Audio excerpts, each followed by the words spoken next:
столице прошел семинар, на котором обсуждалась работа по обеспечению населения страны качественными мясомолочными изделиями. Основное внимание уделялось вопросам по развитию таких приоритетных направлений, как животноводство, каракулеводство и птицеводство. На мероприятии собрались около 500 фермеров, представители соответствующих министерств и ведомств, а также сотрудники финансовых учреждений. Среди них также были представители Халкбанка, с недавних пор оказывающие финансовую помощь фермерам.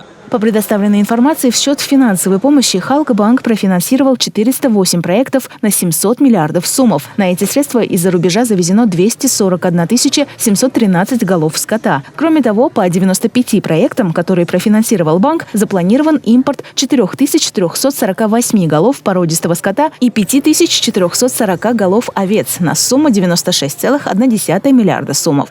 Халкбанк запланировал финансирование нескольких таких проектов до конца года. В настоящее время банк кредитует не только в счет собственных, но и за счет средств линий зарубежных банков. Также на основании программ на 2019 и 2020 годы мы запланировали привезти больше голов породного крупного рогатого скота по сравнению с текущим годом.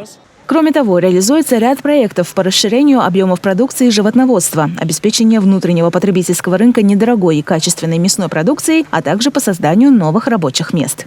Основной вид нашей деятельности – выращивание крупного рогатого скота и переработка молока. В настоящее время мы привозим свыше 10 видов молочной продукции. Для расширения деятельности получили финансовую помощь от Халкбанка. На эти средства завезли из-за рубежа 300 голов крупного рогатого скота. Кроме того, создали 35 новых рабочих мест. Наше хозяйство ориентировано на каракулеводство. У нас имеется свыше 40 тысяч голов каракульских овец. Пастбище занимает 113 тысяч гектаров земли. Также занимаемся разведением коз. В сентябре 2018 года привезли 1400 голов породистых коз из Оренбургской области. В заключение стоит отметить, что проекты, реализуемые Халкбанком, создают основу для дальнейшего развития животноводческой отрасли в стране, а также обеспечения населения мясомолочной продукцией по доступным ценам.